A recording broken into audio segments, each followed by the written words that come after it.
Hola, bienvenidos a Asuntos Públicos. Este es el año número 12 de este programa dedicado al análisis y la interpretación de la sociedad, la política, la economía, la cultura, con Silvia Neistat, que está de viaje, pero que vuelve pronto, y Mabel Tuaites. Hola, Mabel. Y estos días, bueno, de marzo, muchos temían que no empezaran las clases, pero las clases empezaron, los chicos están en la escuela y los maestros arreglaron o están arreglando, en vías de arreglar sus negociaciones salariales, pero esto nos trae a cuento, como pasa todos los marzos, en que se evalúa el problema de la educación. Siempre parece que estamos en la Argentina en una crisis de la educación, y este será el tema de esta noche en Asuntos Públicos. La crisis de la educación parece ser el tema de no solo de Argentina, sino de la mayoría de los países, y estamos todo el tiempo pensando dónde estamos,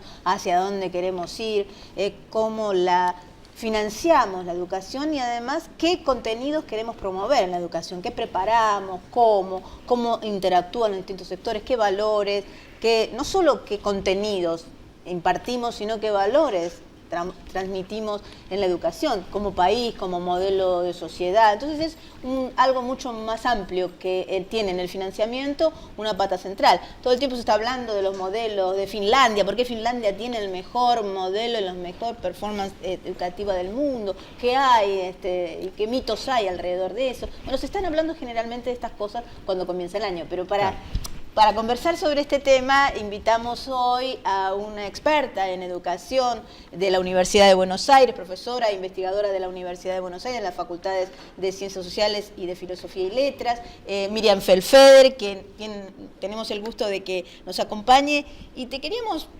preguntar, si tuvieras que decirnos así los títulos de los ejes por los cuales hoy pasa la discusión educativa que vale la pena dar en la Argentina, y en general sé que vos trabajás además en un grupo de trabajo de CLACSO, que es el Consejo Latinoamericano de Ciencias Sociales, que analiza las políticas en América Latina, y por eso, bueno, los primeros títulos para arrancar nuestra charla.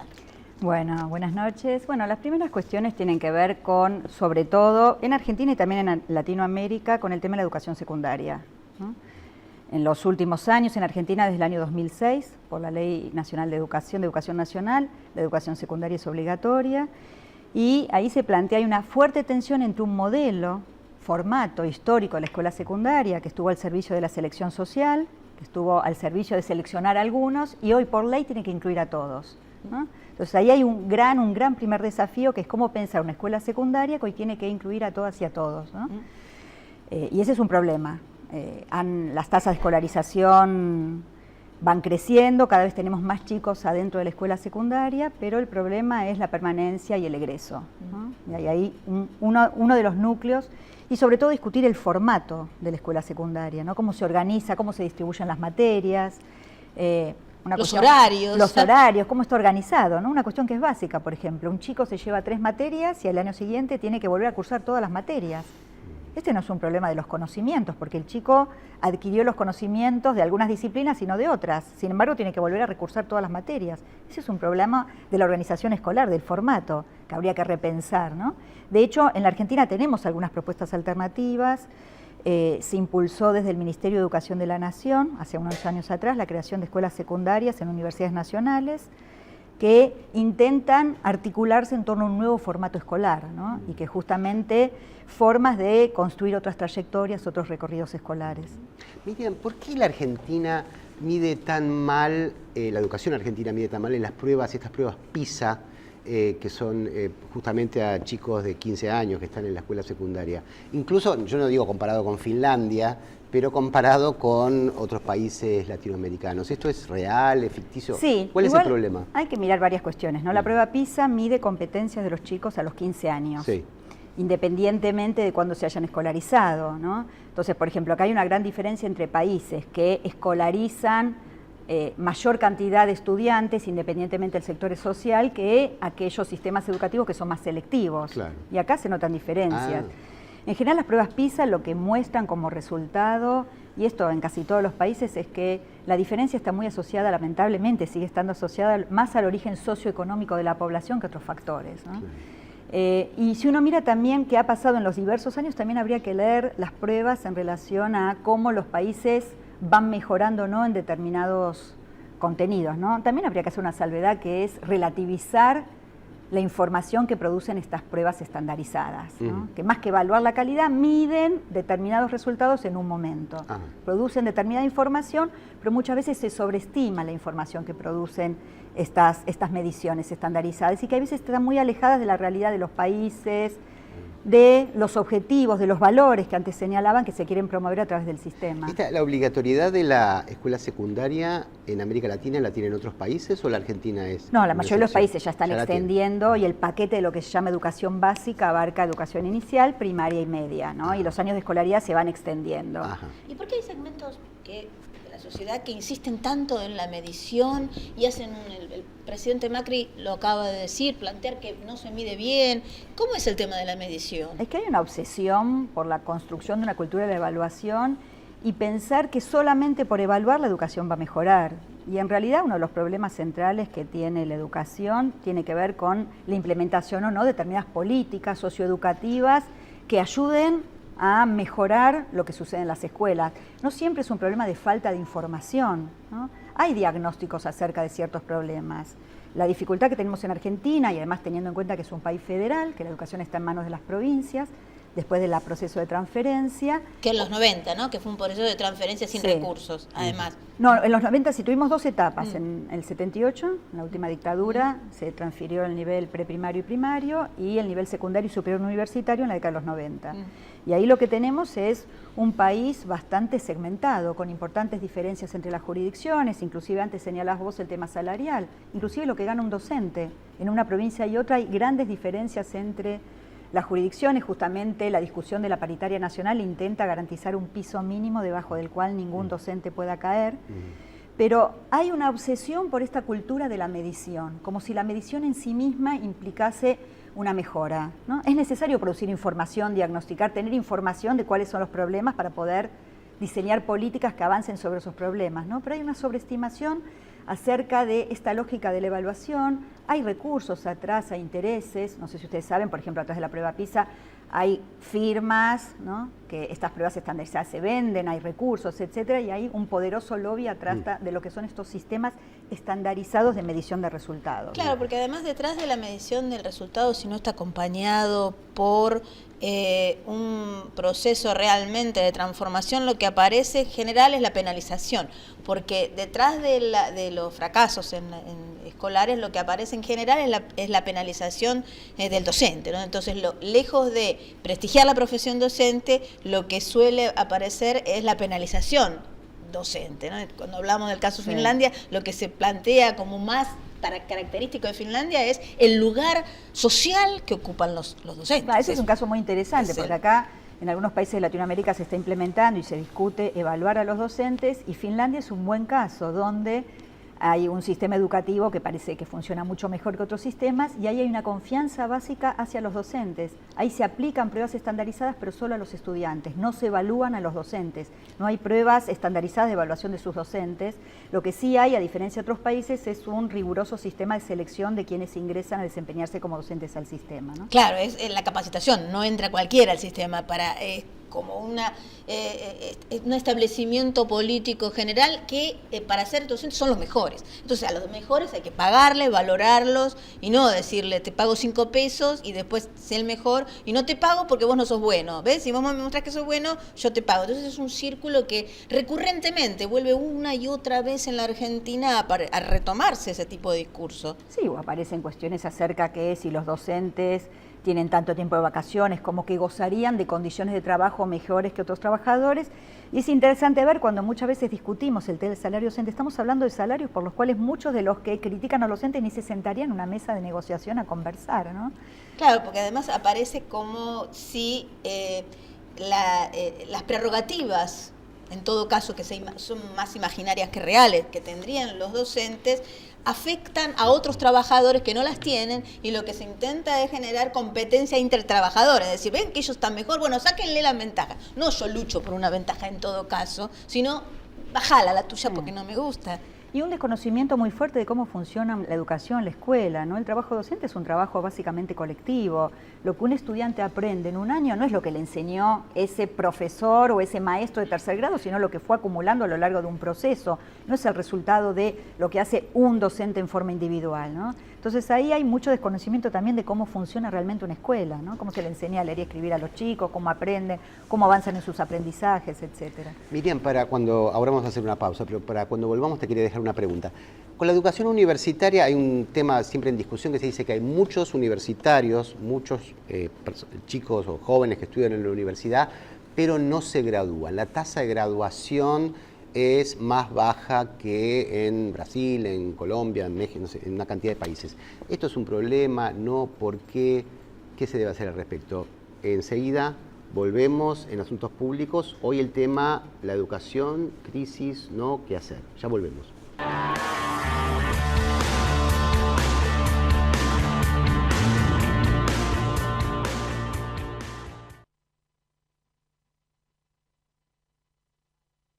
Al dengue, el Zika y la fiebre chikungunya les ganamos entre todos. Si tenés alguno de estos síntomas, fiebre, dolores musculares, articulares o de cabeza, cansancio, erupciones en la piel, náuseas o diarrea, no te automediques y consultá a un médico. Para escuchar consejos de prevención y saber más, llama gratis al 147. Buenos Aires Ciudad. Construimos puentes, espacios comunitarios, filtros de agua y sistemas de energía. Estamos ingeniando un mundo mejor. Mi corazón con el Kini late más. Dale, prendete. Vos también hacete fanático al ritmo del Kini 6 y vení a festejar todas las semanas.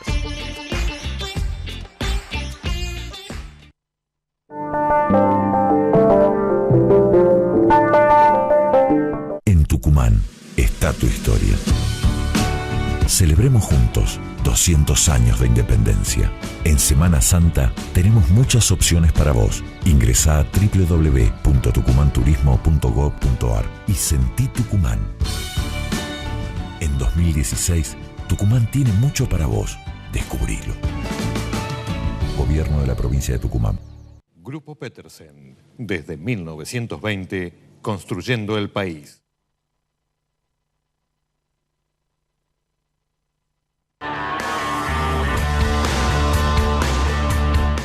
Seguimos en Asuntos Públicos, hoy haciendo foco sobre la educación, y había quedado una pregunta para nuestra invitada de hoy, la experta en educación Miriam Felfeder, y era el tema de la cuestión universitaria, porque Miriam, hoy muchos extranjeros se sorprenden cuando se enteran que en la Argentina se estudia medicina gratis, ¿no? Entonces, esto no se ve en ningún lado o en muy pocos lugares. Sin embargo, hay muchos estudiantes universitarios en la Argentina, pero la tasa de graduación, o sea, aquellos que completan los estudios y se gradúan, es más baja que en otros países. ¿Esto es así? Y si es así, ¿es un problema? ¿No lo es? ¿Cómo se interpreta? Sí, también hay que analizar en Argentina, lo que sí tenemos es una alta tasa de escolarización en el nivel universitario frente a otros países. Exacto. Y sobre todo en el sector público. Hay una gran expansión de las universidades nacionales a lo largo y ancho del país, y en los últimos años se han creado muchas universidades nacionales en las cuales se escolarizan o acceden a la universidad hijos de familias que algunos padres ni siquiera terminan la escuela primaria, ¿no? Son los primeros universitarios en esas familias, ¿no? Y esto es importante señalar. Por otro lado, también recordar que desde el año 2008, en la Conferencia Regional de Educación Superior, se estableció que la educación superior es un derecho. ¿Qué significa que es un derecho? Que el Estado tiene la obligación de garantizar educación superior de libre acceso para todos. No significa que es obligatoria, que todos tienen que ir a la universidad, pero sí que el Estado tiene que garantizar la posibilidad de que todos puedan acceder a la educación superior. En la Argentina, a la universidad, a institutos de formación docente o institutos superiores técnicos, ¿no? Nosotros tenemos toda esa posibilidad de formación al nivel superior. Y es interesante porque muchas veces se critica, se crean universidades. ¿Qué pasa, ¿no?, con aquellos estudiantes que ingresan y no egresan? Bueno, la realidad es muy compleja, quienes trabajan, la posibilidad de egreso. Algunos plantean que tal vez si se cobraría, entonces los estudiantes se graduarían, como si el hecho de pagar por los estudios implicaría mayores o menores niveles de responsabilización, cosa que no es así. Argentina tiene una tradición particular, ¿no?, que es la tradición de su educación pública, de sus universidades nacionales gratuitas, ¿no?, que es una tradición que además esto es interesante porque la gratuidad y el acceso libre a las universidades nacionales públicas permite sí y sistemáticamente la posibilidad de acceso a la universidad de segmentos que de otra manera no podrían hacerlo o lo harían a costa de un gran sacrificio, como sucede en otros países, como sucede en Brasil, por ejemplo, donde en los últimos años se ha aumentado enormemente la tasa de matriculación universitaria, pero en universidades privadas, donde como las universidades públicas tienen altos niveles de exigencia del ingreso, terminan ingresando los sectores mejor preparados, que pueden pagar para tener mejor posibilidades de acceso, y los que terminan pagando universidades privadas más caras y más difíciles son los sectores con menos recursos. O sea, se penaliza de algún modo y se privilegian en las universidades públicas a los sectores con mayor capacidad económica. O sea que pagando no es como algunos análisis hacen de que si se paga es socialmente más justo porque los que tengan pagan. No, porque se quedan las universidades públicas para los ricos. Sí, además acá hay que considerar cómo uno piensa la educación, ¿no? Nosotros consideramos que la educación no es un gasto, sino que es una inversión social. Entonces, si es una inversión social, los análisis que hacemos en relación a lo que se pague y los resultados son diferentes, aunque esto, digo, hay que tenerlo en cuenta. Lo que señalabas en relación al tema del egreso, también hay que tener en cuenta que no solamente el libre acceso garantiza la posibilidad de permanecer en la universidad, ¿no? Y por eso muchas universidades nacionales están desarrollando propuestas, políticas de acompañamiento a quienes ingresan, etcétera, ¿no? Porque el transformarse en estudiante universitario con todo lo que esto implica, ¿no? Es un aprendizaje, implica condiciones, acompañamiento, etcétera, ¿no? Claro, sistema de becas, se pregunta además, ¿no? En nivel de educación, estudios universitarios, aunque sean incompletos, valen, son un activo. Digamos, porque hay una contradicción cuando se habla de la crisis de la educación, incluso universitaria. Los especialistas en recursos humanos de las empresas suelen decir que la Argentina tiene uno de los niveles más altos educativos de su población, o sea, valoran mucho la formación de la Argentina, de sus recursos humanos, por justamente la tradición de 100 años de escuela pública, gratuita, obligatoria, acceso a la universidad, de estas cuestiones de que se estudian carreras muy caras, gratis. Entonces, ¿cómo se entiende esta contradicción entre que decir la tasa de graduación es muy baja, pero por otro lado el país es bien valorado desde el punto de vista de sus recursos humanos? Claro, como vos señalabas, el haber pasado por la universidad tiene un impacto importante en términos de la población, y por otro lado, los egresados que producen nuestras universidades, digo, tienen una buena formación. Igual hay que diferenciar, ya no solo por universidades, sino hay veces por facultades y hay veces por carreras, ¿no? El sistema se expandió tanto y es un sistema también muy heterogéneo, muy diversificado, ¿no? Entonces, cambia mucho en función de las universidades, de las facultades, de las carreras, etcétera, ¿no? Pero como bien señalabas, nuestros universitarios y nuestras universidades siguen ocupando un lugar destacado, ¿no?, en el concierto de la educación superior de Latinoamérica, y me atrevería a decir también frente a nivel mundial, sobre todo por la investigación que se desarrolla en nuestras universidades nacionales en condiciones muy precarias, sí, con escasos recursos, realmente, ¿no?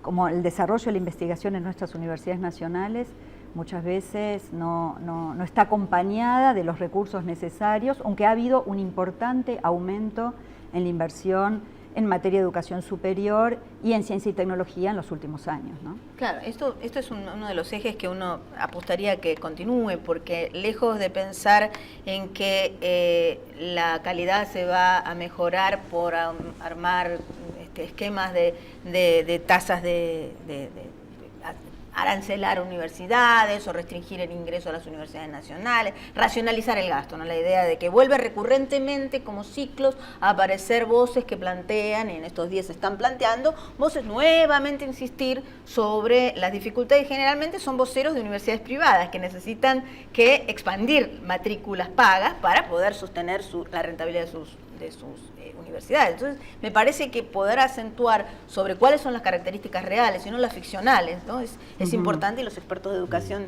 en eso están. ¿Cómo ves vos Inclusive el tema del financiamiento, ya la ley de financiamiento educativo ya caducó, en realidad había que llegar al 6% de la inversión del PBI, que se llegó y se superó en el año 2010, y hay presentado un proyecto de la diputada Puigros del año pasado, que aún tiene estado parlamentario, de elevar al 10% del PBI el financiamiento para educación, ¿no? En realidad lo que necesitamos son más recursos y no recortar los recursos en el área educativa, ¿no? Claro. ¿Vos ves, Miriam, un programa educativo de este gobierno, digamos, el Bullrich, que ¿Qué piensa? ¿Quieren hacer una reforma? ¿No? ¿Mantener las Y cosas las como primeras están? señales son preocupantes en relación a tres cuestiones. Una cuestión tiene que ver con el tema del federalismo y los programas que venía desarrollando el Ministerio de Educación de la Nación.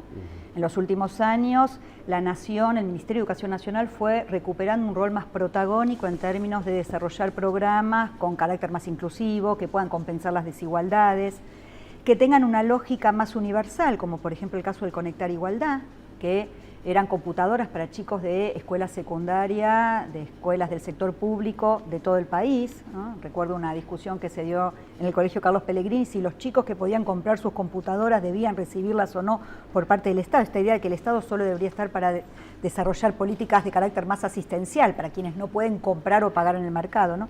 Esto se intentó revertir en los últimos años y se desarrollaron políticas con un carácter más federal. El espacio donde se discuten estas políticas es el Consejo Federal de Educación, donde se juntan los ministros de Educación y discuten políticas, y se había avanzado en intentar articular este sistema que está desarticulado. Hoy se vuelve a plantear el hecho de volver, entre comillas, a federalizar estos programas, volver a traspasar estos programas a las provincias, ¿no? Entonces acá hay un gran signo de interrogación acerca de si esto va a contribuir a democratizar el sistema o va a agudizar más las diferencias entre las provincias más ricas, las provincias más pobres, las que cuentan con recursos, no solo materiales, sino también técnicos para llevar adelante determinadas propuestas. También está otra cuestión que preocupa, es la creación del Instituto Autónomo de Evaluación de la Calidad, en términos de que se vuelve a focalizar toda la lógica en la evaluación, y la evaluación se vuelve un fin en sí mismo, no un medio para producir información, ¿no? Y otra cuestión que preocupa también tiene que ver con las políticas destinadas al sector docente, a la primaria infancia. Bueno, hay como diversas áreas donde hay grandes signos de pregunta acerca de la orientación de las políticas y en qué medida se va a avanzar. Como los ministros estuvieron reunidos este año con el ministro de Educación de la Nación en Purmamarca, firmaron un acuerdo, que es el acuerdo de Purmamarca, que es una resolución del Consejo Federal, donde plantean avanzar sobre lo que ya se había construido en estos años. Sin embargo, algunas de las primeras señales abren un gran signo de interrogación si se va a avanzar sobre lo que se fue construyendo o no en estos años en términos de ampliación de derechos, claro, el tema en relación a la educación. El posicionamiento político, ideológico político sobre si hay que avanzar y consolidar derechos o hay que establecer otro tipo de pautas que se incluyan en el sistema educativo, más ligadas justamente al tema del gasto, ¿no? La efectividad del gasto, costo-beneficio, quién lo paga, si se vuelve a plantear este tipo de dimensión. ¿Vos ves que esto avanza en ese sentido? Y hay algunas cuestiones cuando se planteó el hecho de que la educación superior sea de libre acceso y gratuita, como se estableció el año pasado en una modificatoria de la Ley de Educación Superior. Se planteó que esto sería un acto de demagogia, porque en realidad, ¿qué es lo que pasa con quienes realmente acceden? Y en realidad también habría que pensar que cuando hablamos de lo que se invierte en educación, esos recursos salen del sector público. Bueno, ¿cómo se financia el sector público? Con los impuestos. Tal vez lo que deberíamos discutir en algún momento es una seria reforma tributaria en la Argentina para que realmente quienes más tienen aporten y eso redunde en el sostenimiento de la educación para el conjunto de la población. Sí, ¿no? Un tema más, porque en definitiva cuando se plantea la tasa de egresos tiene que ver justamente las condiciones económicas y sociales que hacen que mucha gente, aún queriendo, no pueda, pero hay un paradigma que se plantea y que vuelve recurrentemente en estos tiempos, es como si el rico que lo pague, y el pobre tiene que ser muy bueno, demostrar, ser esforzado, ser el mejor. O sea, el pobre tiene que ser meritorio. El rico puede darse el lujo de que sus padres le paguen la universidad. Entonces, ese tema, ves que hay, y más que si hay plafón para que se discuta eso. Y que el tema de la meritocracia está muy fuerte, fue el que estructuró la organización de nuestro sistema educativo, ¿no? Entonces, esta idea supuesta de que estamos todos en condiciones de igualdad y uno va avanzando en función de sus méritos, de su esfuerzo, cuando en realidad sabemos que la posibilidad de avanzar en el sistema educativo tiene que ver con muchas otras condiciones, donde tuvimos la suerte de nacer, en qué provincia, en qué hogar, cuáles son los recursos que en esa provincia, en ese hogar se pueden destinar no solo para la educación, para la salud, para una atención integral de esa persona, y entonces el discurso de la meritocracia está muy arraigado, pero habría que desmontarlo, ¿no? Porque se supone que el sistema educativo estaría garantizando ese punto de partida igual para todos y después cada uno compite, ¿no? Que no lo garantice. Y, no, eso y además se cruza con otro otro valor que está presente en el sistema educativo, por lo menos en el sistema educativo de la ciudad estuvo presente, se aparece para la educación en la escuela secundaria, que es la lógica del emprendedorismo.